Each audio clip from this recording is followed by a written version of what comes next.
Muy buenos días, bendiciones para todos. Quiero darle la bienvenida en esta mañana a nuestro tiempo devocional. Que Dios bendiga poderosamente su vida y que este sea un tiempo, como ya lo hemos venido diciendo, de crecimiento para su vida.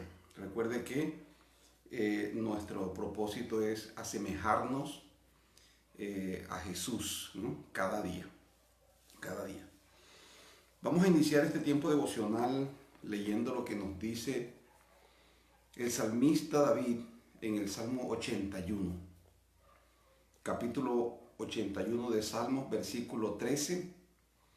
Dice las Escrituras: oh, si me hubiera oído mi pueblo, si en mis caminos hubiera andado Israel, en un momento habría yo derribado a sus enemigos y vuelto mi mano contra sus adversarios. Los que aborrecen a Jehová se le habrían sometido, y el tiempo de ellos sería para siempre.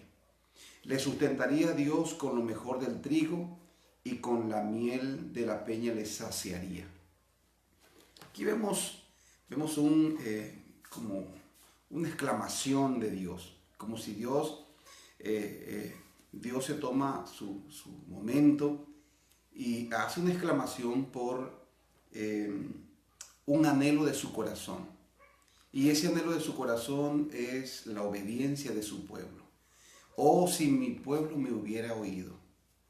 Parece que muchas cosas estaban preparadas para el pueblo y que ese tipo de cosas vendrían a la vida del pueblo por la obediencia de ellos a Dios.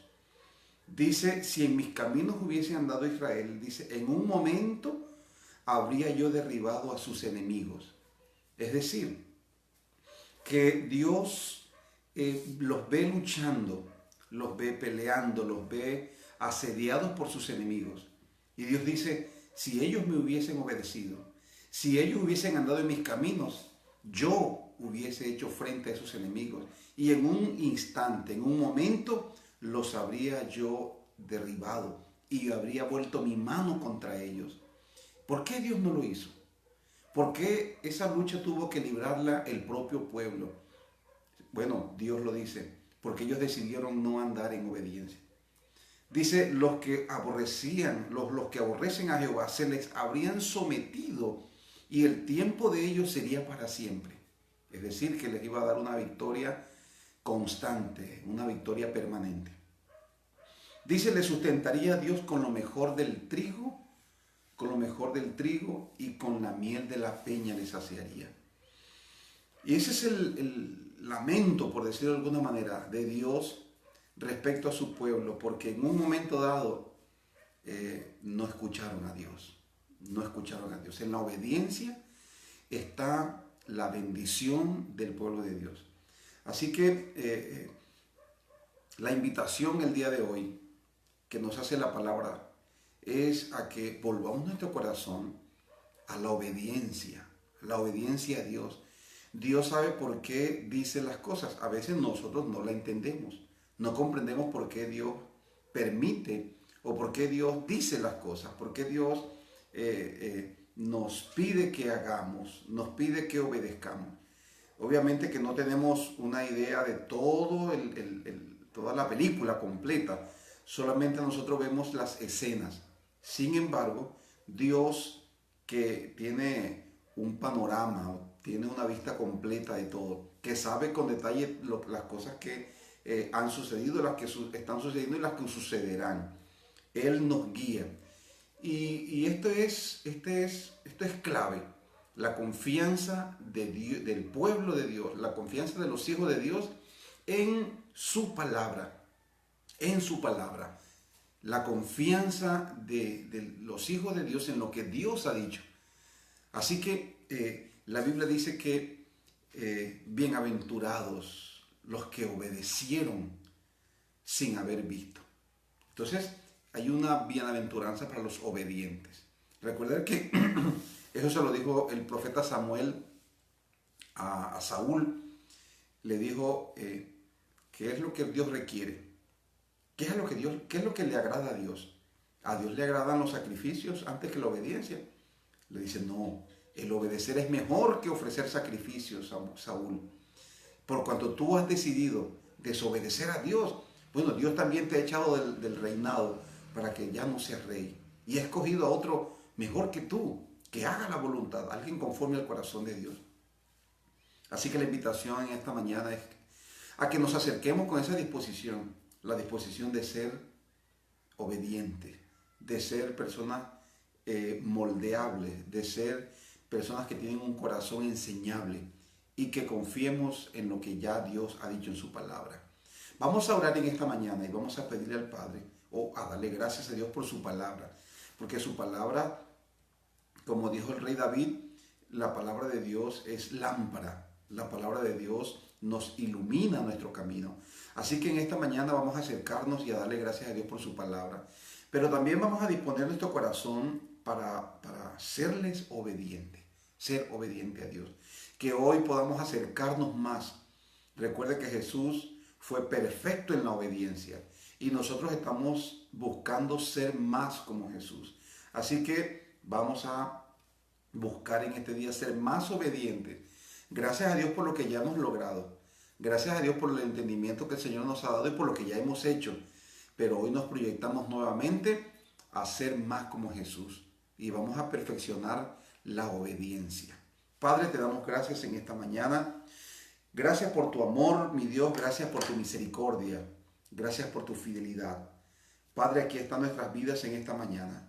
Tómese su momento allí y comience a orar.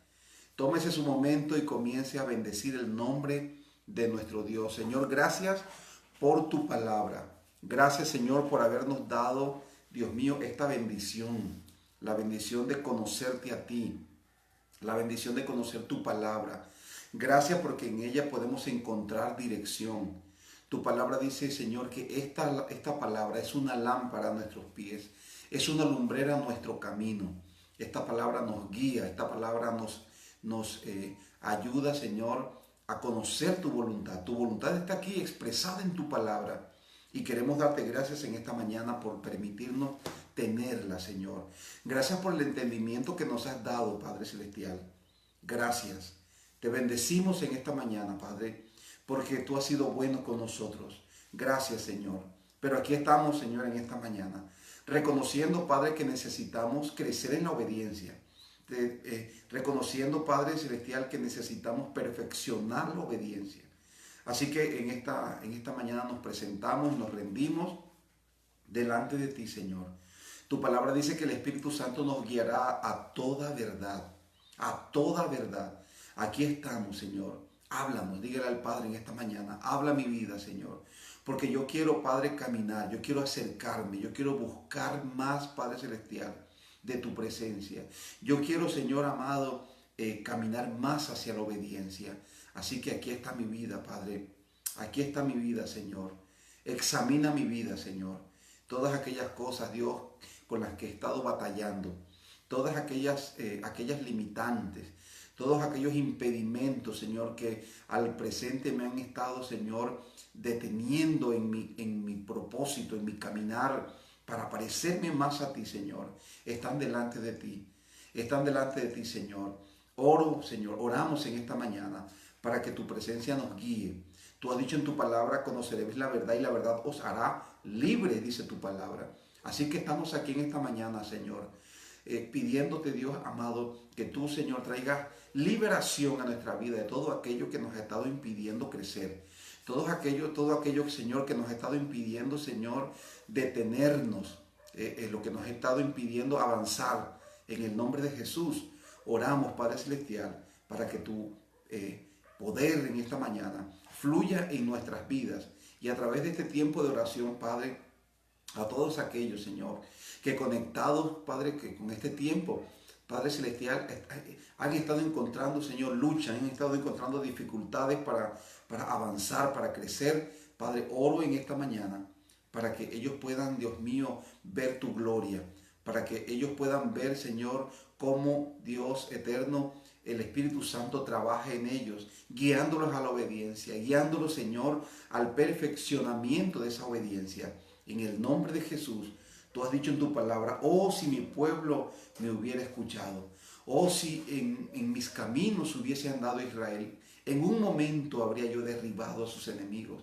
Todos los que les aborrecen se les habrían sometido, Padre Celestial. Tú también les sustentarías con lo mejor del trigo y tú sacarías miel de la peña, Señor, para sustentarles a ellos. Padre, así queremos estar nosotros. Dígale al Padre, yo quiero estar así, Señor. Quiero estar así. Quiero estar obediente. Quiero estar, Señor, escuchándote siempre. Así como María, que se echó a tus pies, Padre, para escuchar tu palabra. Mientras Marta estaba afanada, preocupada con los quehaceres, María estaba allí a tus pies, escuchando tu palabra, extasiada, Padre, con un corazón atento a lo que tú hablabas, lo que tú enseñabas. Y eso le dijiste a Marta, afanada y turbada estás con muchas cosas, pero una sola cosa es necesaria. Y María ha escogido la mejor parte, la cual no le será quitada. Aquí estamos, Señor, en esta mañana, a tus pies, con un corazón dispuesto, Señor, con un corazón expectante, Padre, esperando lo que tienes que decirnos para obedecer, Padre. Gracias te damos en esta mañana, en el nombre poderoso de Jesús. Aleluya. Amén. Y amén. Gloria al Señor.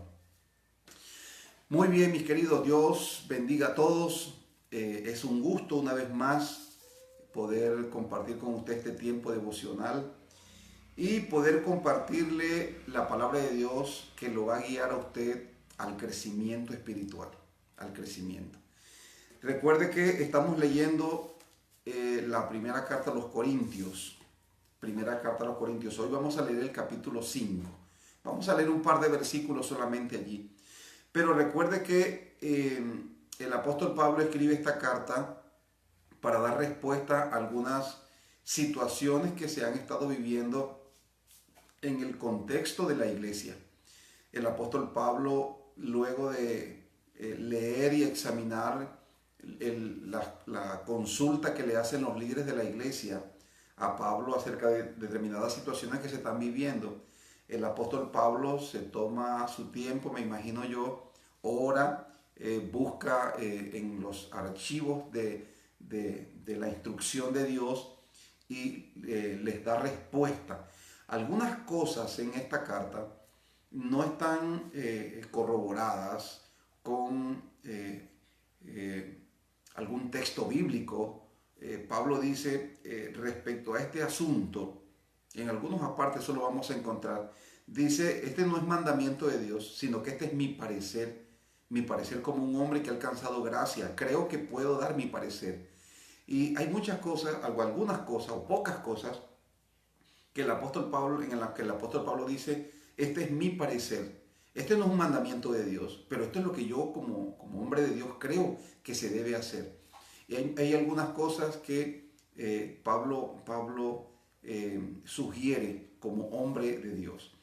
Eso también nos da una enseñanza, porque todas las cosas todas las situaciones que vive un creyente, todas las situaciones que se viven, no hay un mandamiento explícito en la Biblia, pero es muy importante también entonces en esos momentos escuchar cuál es el concepto del hombre de Dios.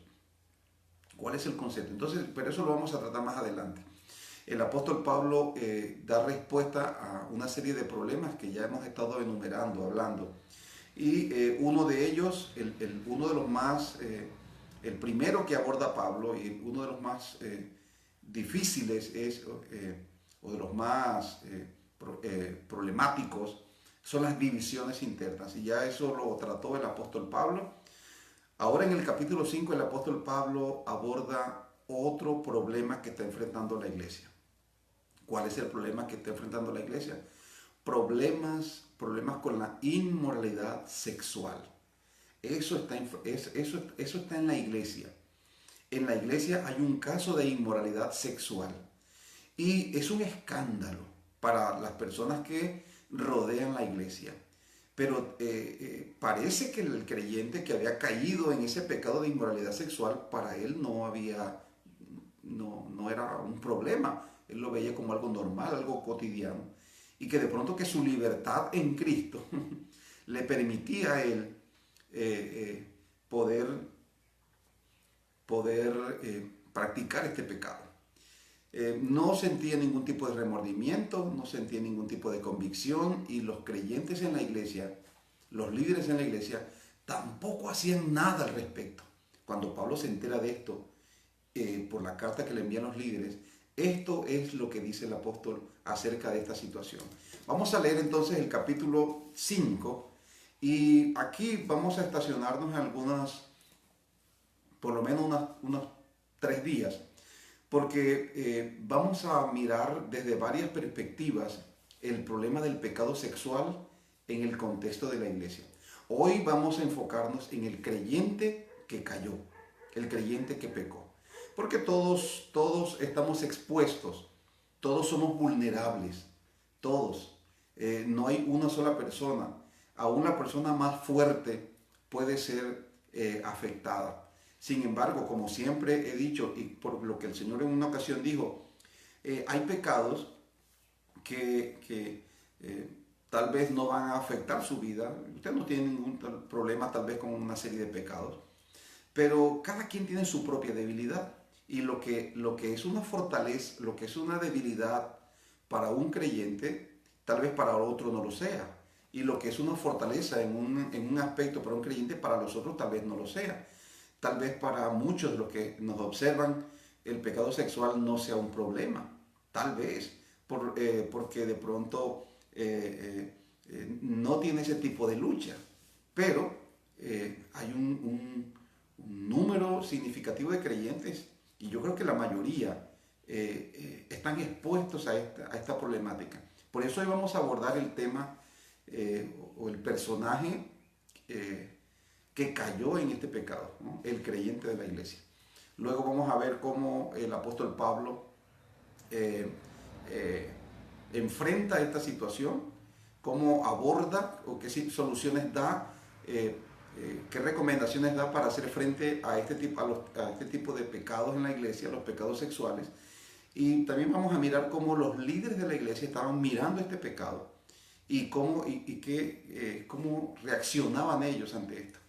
Vamos a mirar estos tres temas, ¿no? Estos 3 tópicos, y luego vamos a sacar algunas conclusiones. Pero hoy vamos a hablar del creyente que cayó. Dice en capítulo 5, versículo 1 y 2 de la primera carta a los Corintios, dice: de cierto se oye. Tome su Biblia allí, tome su Biblia y por favor lea la escritura. Dice, 1 Corintios capítulo 5, versículo 1, dice: de cierto se oye que hay entre vosotros fornicación. Dice Pablo, hay fornicación entre ustedes. Y tal fornicación, cual ni aun se nombra entre los gentiles, tanto que alguno tiene la mujer de su padre. Ya ahí definió. Versículo 2.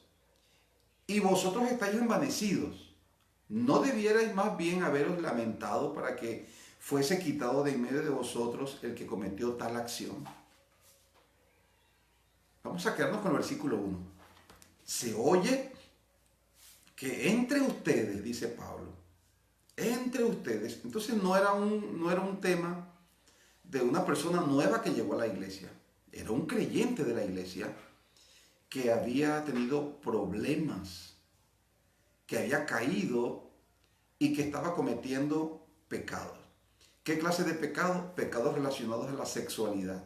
Y esta palabra que usa el apóstol para referirse a los pecados sexuales es la fornicación. En la Biblia la palabra fornicación hace referencia a todo tipo de pecado sexual. Nosotros tal vez el entendimiento, o muchas personas, el entendimiento que tienen de fornicación es relaciones sexuales prematrimoniales, o cuando un hombre y una mujer conviven en unión libre. Eso es lo que las personas o la mayoría interpreta como fornicación, pero no, la fornicación es más profundo el significado de esta palabra. La palabra fornicación tiene que ver con todo tipo, escuche, todo tipo de pecado sexual. Entonces el apóstol Pablo comienza hablando y explicando que en la iglesia hay fornicación. Y esa fornicación luego especifica, hay pecados sexuales, pero luego especifica y dice, esos pecados sexuales, el pecado sexual particular, el pecado sexual explícito, es el siguiente. Dice, un hombre, alguien de ustedes, está conviviendo con la mujer de su padre. Eso es incesto, está en una relación incestuosa, porque está prohibido por la palabra de Dios ese tipo de acciones. Ahora, esa inmoralidad sexual no es otra cosa que corrupción sexual. Recuerde que Corinto era una ciudad en la que no solamente era famosa por sus lujos, por sus riquezas, por su prosperidad. Corinto también era famosa porque allí estaba el templo de la diosa, de la diosa Afrodita, de la diosa Venus. Allí estaba, en una de las colinas de la ciudad. Y en el templo de la diosa Afrodita, habían 1000 prostitutas, dicen los historiadores.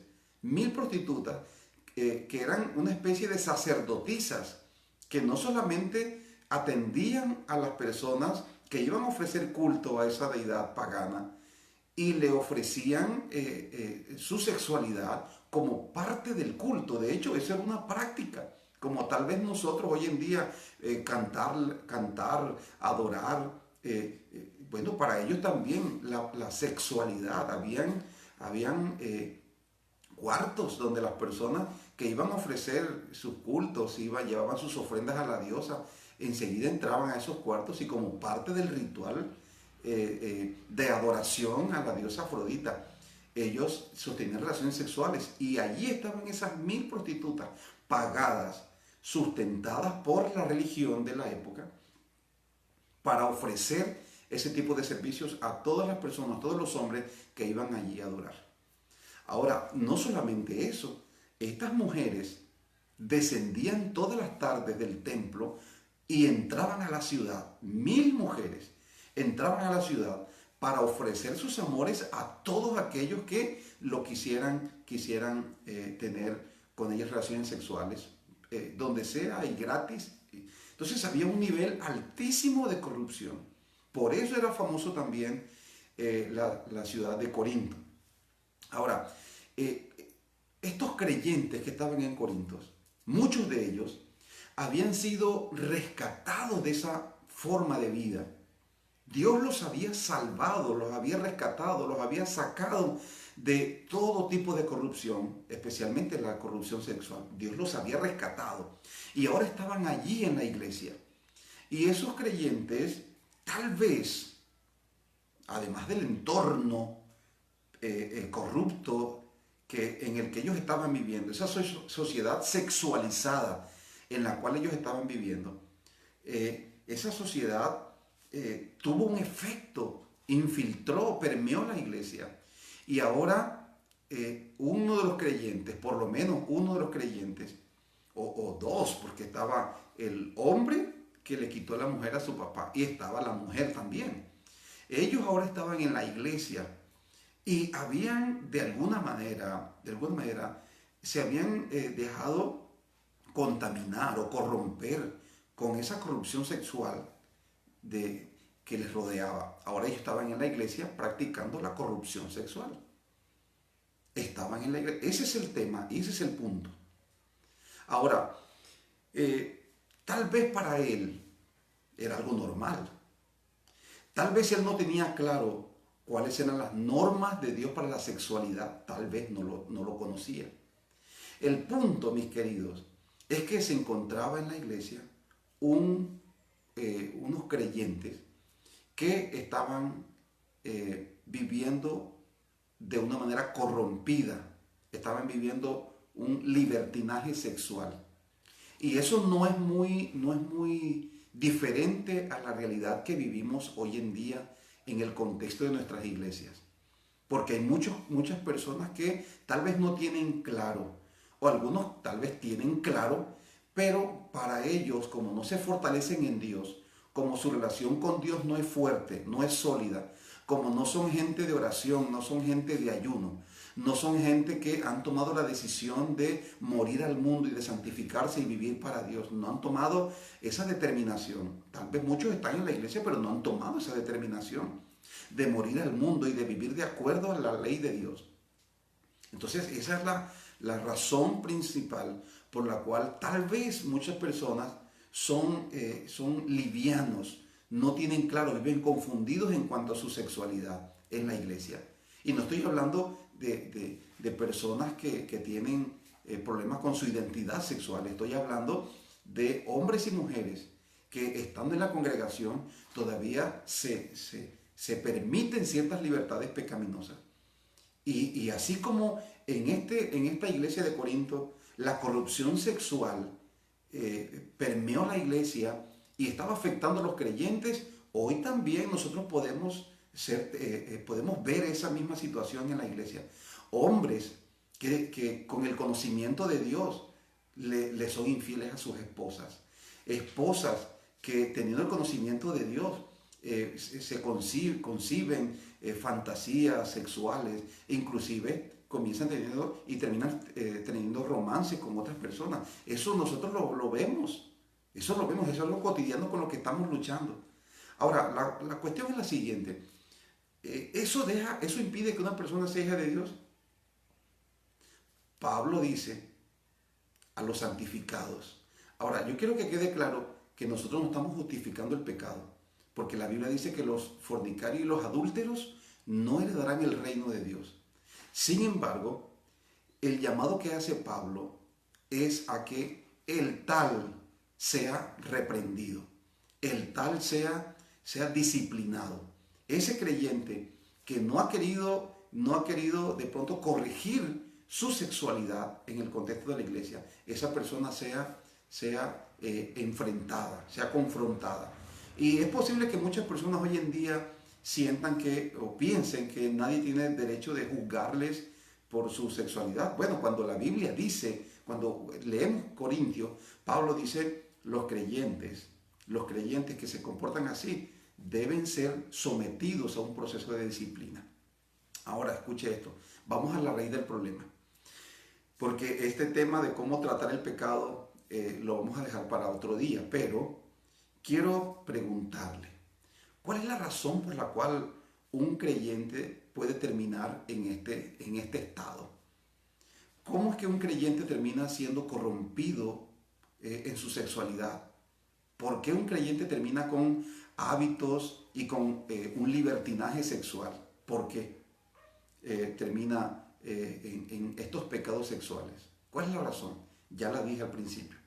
Falta de radicalidad, falta de tomar una decisión radical por Cristo, falta de tomar la determinación de morir al mundo y vivir para Dios, falta de determinarse a vivir de acuerdo a los reglamentos de Dios.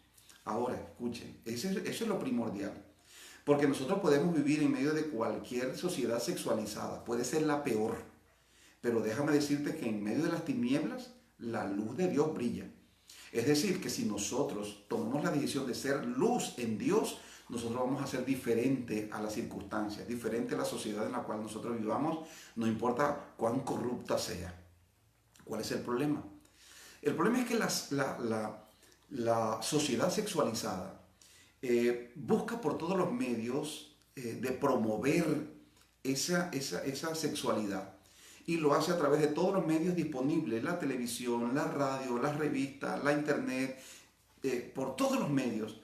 Busca que las personas se familiaricen y busca estimular en el corazón de las personas la sexualidad para que las personas, ese sentimiento, ese impulso sexual sea más fuerte que su voluntad y que el conocimiento y la palabra de Dios en su vida.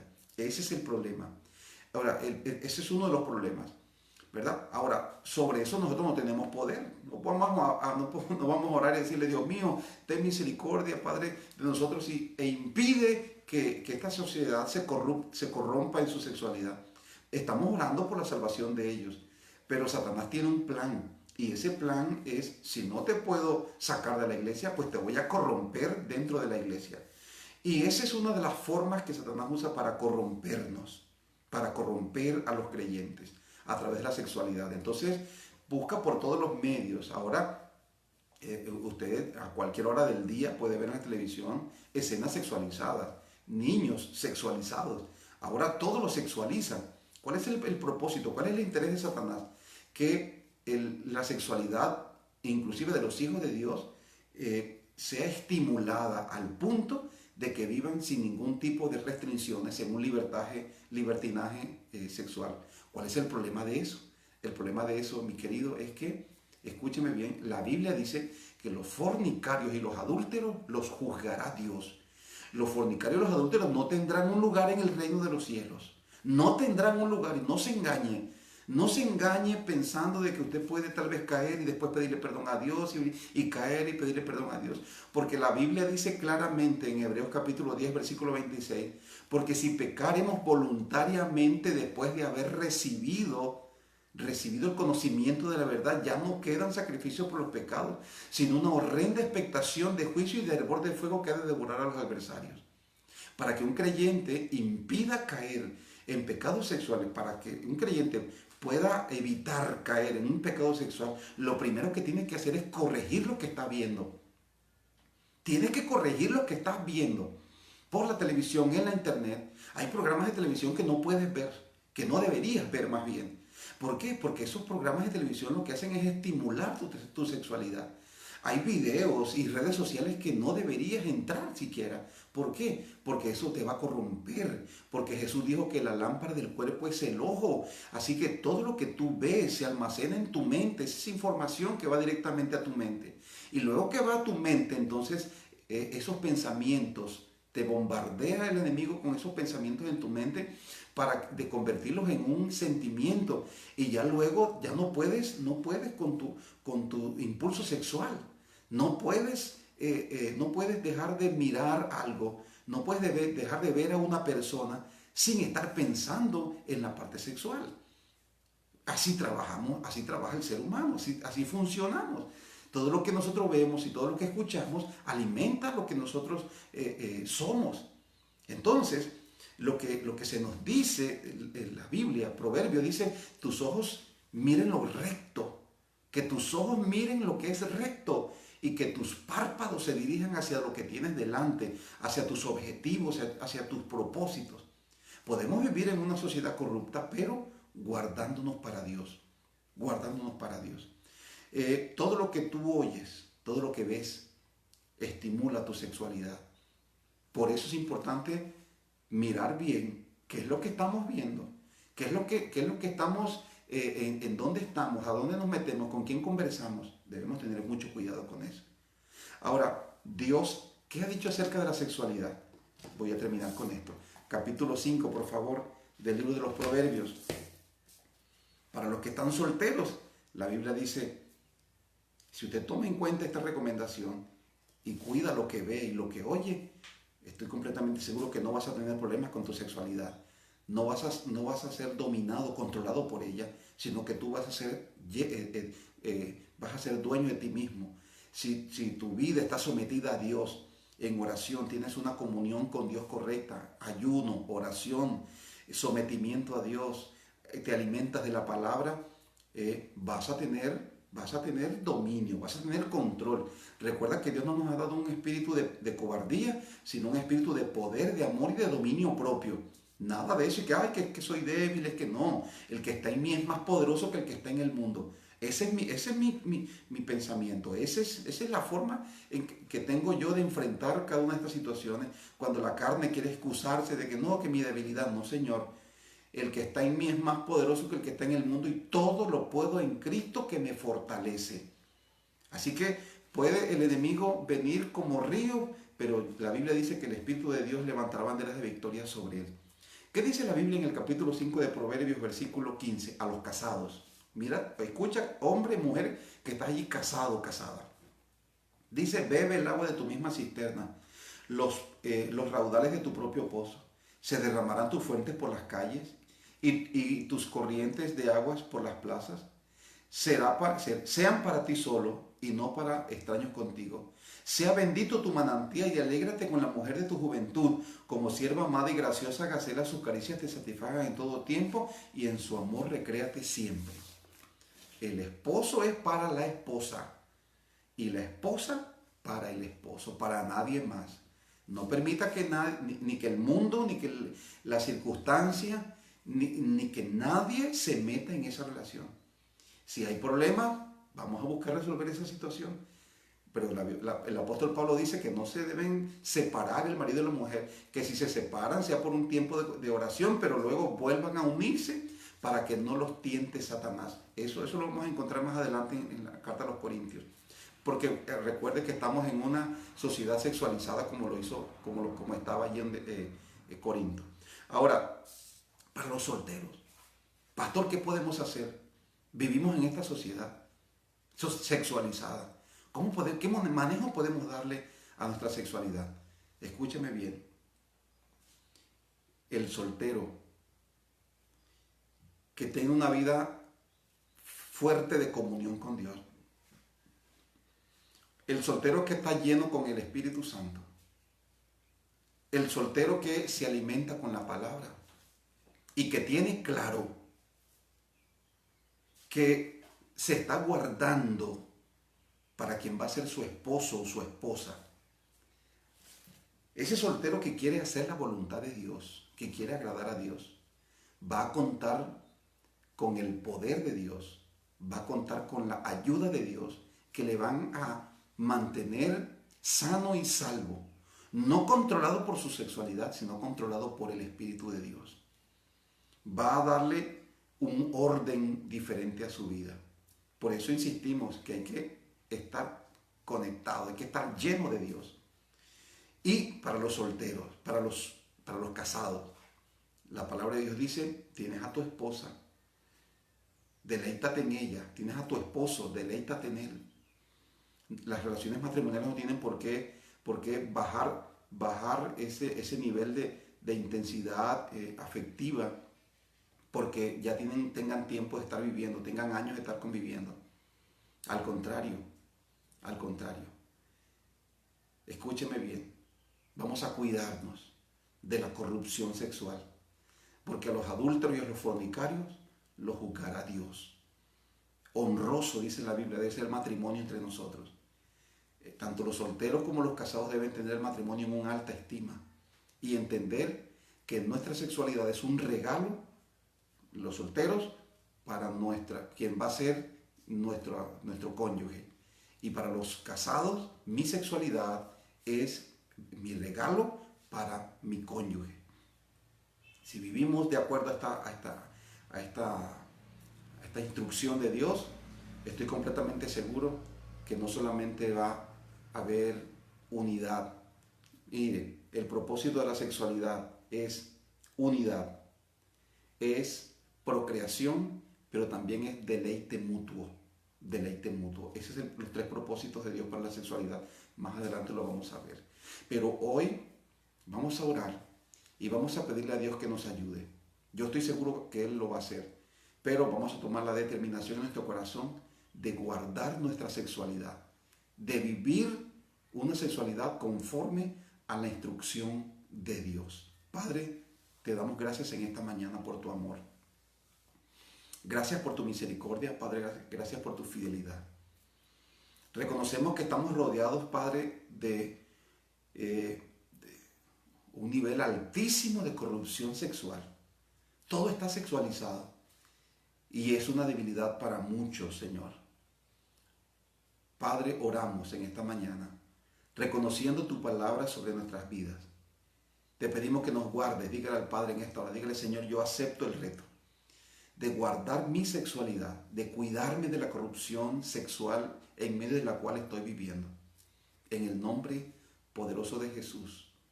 Espíritu Santo, guíanos a toda verdad y fortalécenos en este día para ser agradables a ti. En el nombre de Jesús. Muchas gracias, Señor. Amén y amén. Queridos, que Dios le bendiga. Y hoy el reto es, cuídate de la corrupción sexual.